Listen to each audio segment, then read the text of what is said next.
سے پہلے نظر ڈالتے ہیں اب تک کی بلٹ۔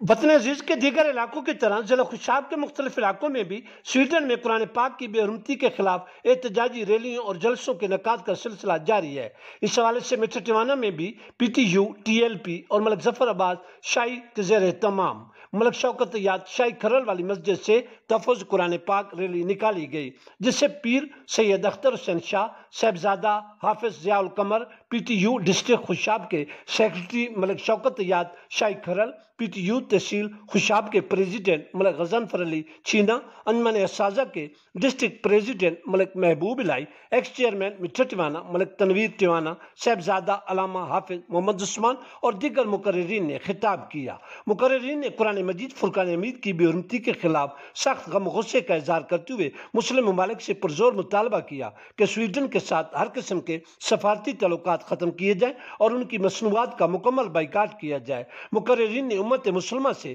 پرزور مطالبہ کیا کہ ایک پلیٹ فارم پر متحد ہو کر طاغوتی طاقتوں کے مذموم عزائم خاک میں ملا دیں۔ ریلی میں گدی نشین میاں منصور صادق، سید افسر شاہ، ایکس چیئرمین ملک فاروق ٹیوانا، ملک عرفان اجد، ملک حاجی سرفراز شلولی، حافظ محمد ممتاز سیالوی، ملک مظہر یاد شاہی کھرل، ملک شہادت امان، ماجد کلواڑ، ملک یوسف بوتالہ، ملک طاہر رتیال، ملک احسان نول اور دیگر متعدد نمائندہ شخصیات نے بھرپور شرکت کی۔ آخر میں صاحبزادہ سید محمد حسین شاہ نے ملک و قوم اور عالم اسلام کی تعمیر و ترقی اور امن و خوشحالی کے لیے دعا بھی کرائی۔ نقابت کے فرائض حافظ محمد عثمان نے بطریق احسن سر انجام دیے۔